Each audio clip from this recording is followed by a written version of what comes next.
સ્તનમાં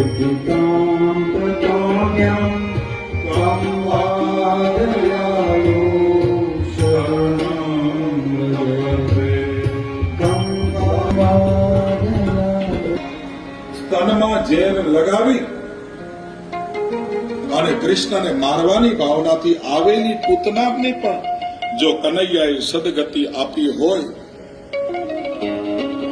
કનૈયો ઝેર આપનાર સાથે પણ એટલો જ પ્રેમ કરે અને માખણ આપનાર સાથે પણ એટલો જ પ્રેમ કરે. કનૈયાને પ્રેમથી મળો. કનૈયો કાંઈ જ માનતો નથી.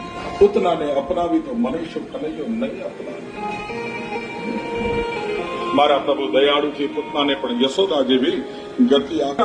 ખબર પડી આ તમારા પિતાજી આવા આ તો નમૂના છે. આવા 18,000 શ્લોકો છે. આમ ભાગવત પુરાણો